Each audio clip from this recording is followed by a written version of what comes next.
Welcome back, guys. Obviously, huge weekend ahead of us. Obviously, it was a huge G5 matchups. Last week was a little shocker in some games. Obviously, we saw one of the teams that kind of was America's team for a while goes down in a really tough matchup against Miami. But look, week 4 is upon us. A lot of group of 5 games and a little shakeup in the group of 5 rankings. Not much. Just some new teams, some an older team back at number 1. So catch us here. We're staying here for G5. I'm not going anywhere. It's just me today. So lock it in here on the Crowded Booth. Pile in here and make yourself feel at home. The Crowded Booth is coming on. The Crowded Booth with Bryce Coon.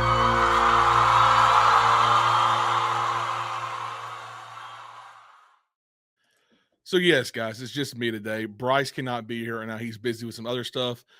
We've kind of pushed this back a few days, just kind of trying to get everything sorted out. But I didn't want this to go away this week. I kind of wanted us to lock it in here. First off, huge weekend, like I said, ahead of us. Got some games where I could see some upsets coming on this weekend. We'll have the games of the week tomorrow morning for y'all. This probably going to come out tomorrow morning also. So Thursday morning is usually when I release the rankings or release the games of the week. Beginning of the week, I like to release the rankings. So we're kind of backed up a little bit. A lot of things going on. I was out of town over the weekend. So look, we're back in. We're locked in. And this right here is my new top 10. Little shakeup. I know. Not much, really. Obviously, Tulane back at 1, Memphis at 2, South Florida at 3, Navy at 4, UNLV at 5, Boise State at 6, North Texas at 7, James Madison 8, Toledo 9, and New Mexico at 10. Now, you're probably asking me, Ralph, why is Toledo and New Mexico in here? Well, I'll tell you one thing. They've done some things this year that are impressive. Okay. Toledo started off really well this year. On the road first week, we go to Kentucky, lose by 8 on the road. A team that competed for the entire game against Ole Miss, who we consider a very well built team. Toledo's got some good talent this year. Tucker Gleason at quarterback, has done a very good job. He's a commanding quarterback, kind of that leader of that team. He's a returning starter for them. Something they've kind of helped going forward this year was to keep Tucker Gleason with them.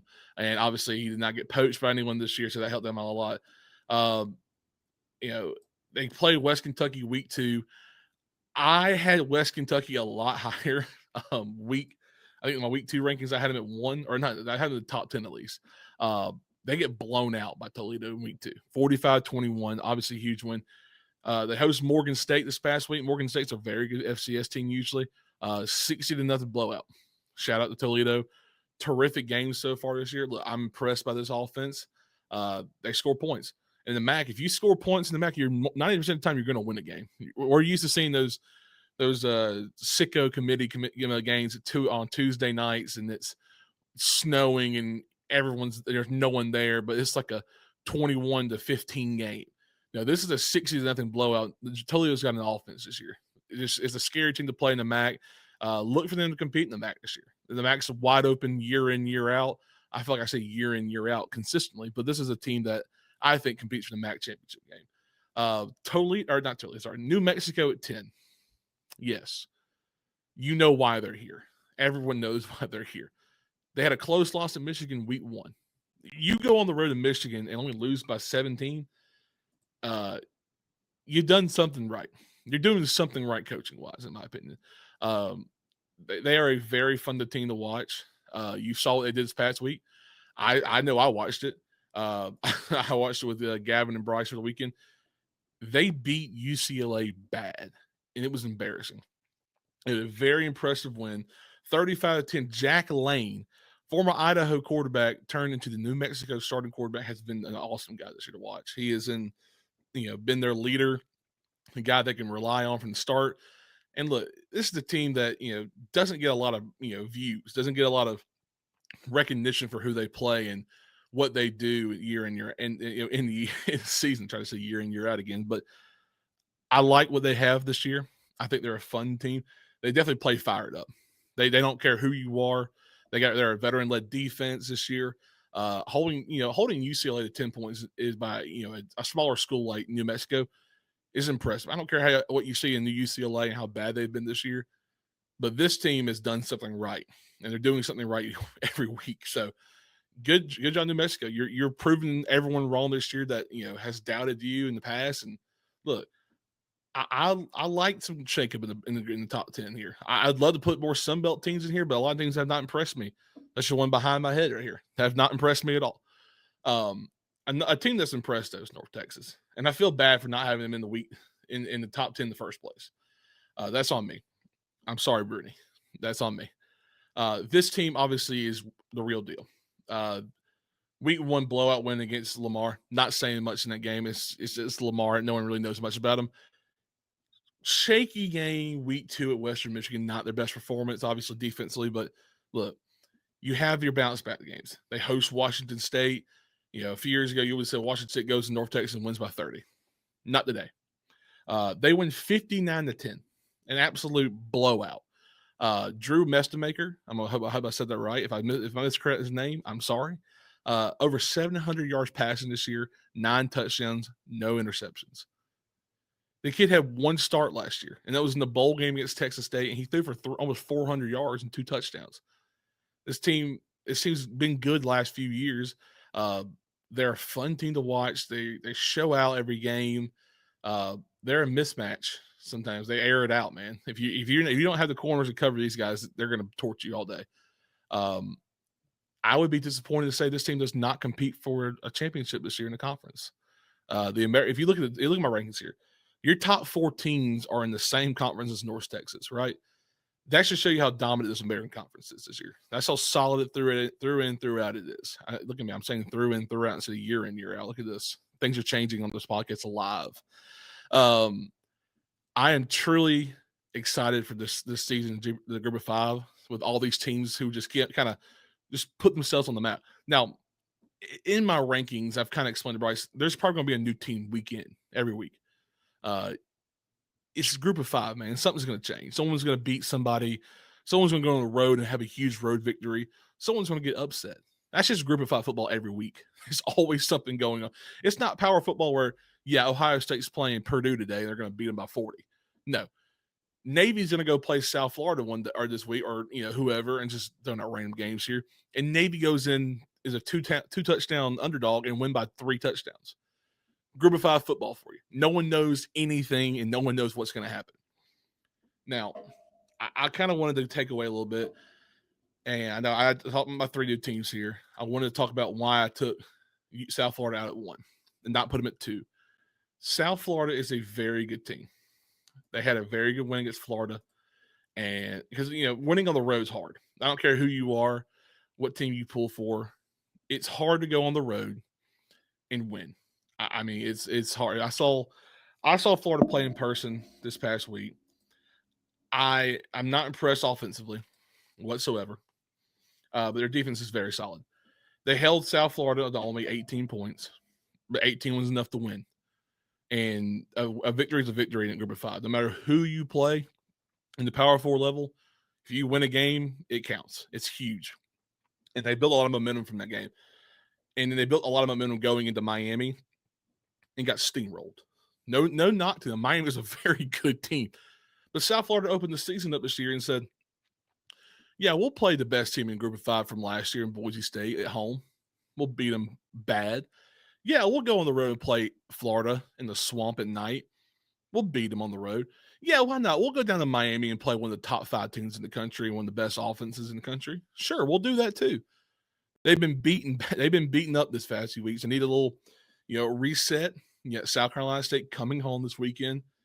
They're still a great team. I still have a lot of hope for this team. A lot of, I believe in this team.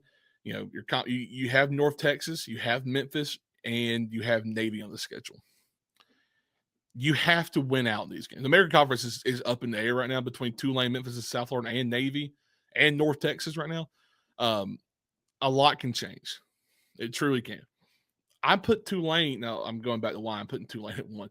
Tulane at 1. They played Duke last week. Obviously, an emotional game for Tulane fans. Your former quarterback last year, Darian Mensah, comes back to town.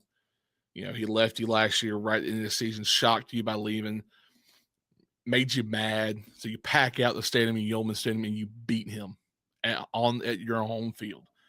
It feels great. Jake Retzlaff has been an impressive quarterback to me. He's kind of been my dark horse for that Heisman race. I like the way he plays. Look, I'm a John Summerall guy. I believe to this day, right now, there's not a better coach to go after at the end of the season than John Summerall. Heck, even these American Conference coaches are solid. They're all throughout, throughout the conferences. They got great guys there. You can't go wrong with anyone. But what the Tulane team that's led by John Summerall, they have impressed me every week this year.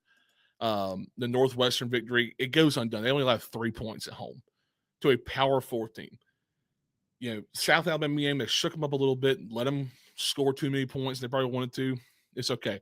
You bounce back, you beat Duke at home, and now you're going to challenge yourself. You're going to play Ole Miss. This is the second time Summerall's faced Ole Miss since he left that program.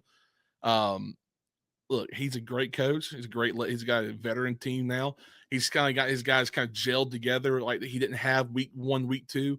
I think this team's got a great chance to go into Oxford this week and just shake it up a little bit. I'm not saying that that's my game of the week. That's going to have an upset, but don't get surprised when Tulane's only down a touchdown or 3 points in the third going to the fourth quarter.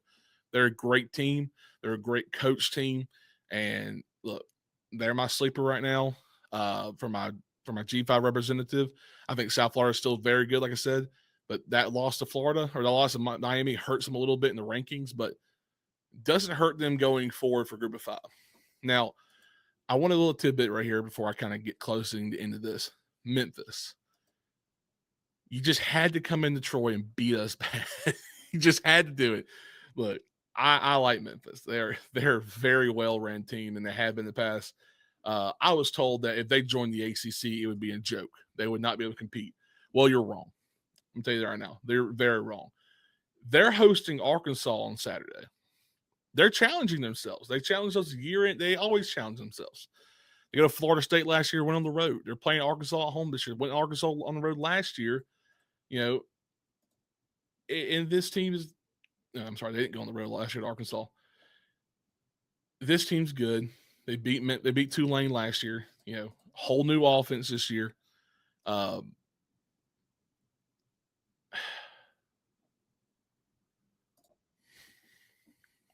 3, 2, 1.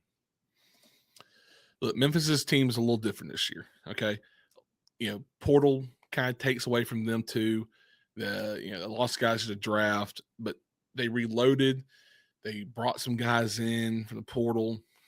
Changes a little offense up a little bit. I'm a fan of this quarterback, man. Brandon Lewis. He's been fun to watch this year. He's been impressive. He's not the kind of guy to go out there and do everything himself. He relies on Sutton Smith as running back and Jamari Hawkins as wide receivers. This defense, man. This defense is so good. This is probably one of the top G5 defenses in the country right now. I mean, right there with South Florida, and that shouldn't not knock anybody down. They're two very well coached defenses. But yeah, that's my top 5 right now. This is what my top 10 right now. This is what we're used to seeing. Tulane at the top, South Florida up there, Boise State in the mix. Additions with New Mexico, Toledo, North Texas. Look, Group of 5 football is here. It's not going anywhere. We love watching the matchups, the Sicko committee matchups. We love them too. I love those guys over there. They do a great job. Shout out Group of 5 guys, by the way. Great job last week going on the road to Tulane. We weren't too far from y'all down there. Wish I could have met up down there, but shout out to those guys. They did a great job this weekend at Tulane. Excited for this weekend. Arkansas, Memphis. A few more matchups. BYU, Eastern Carolina. So I think that's right. Yeah, BYU. But it's a fun weekend of football. Stay tuned to the Group of 5 rankings. Stay tuned to my games of the week this week. And look, thank you for watching. And this has been Ralph G5 Leary from the Credit Booth. Pile in here and make yourself feel at home. The crowded booth is coming on. The crowded Booth with Bryce Coon.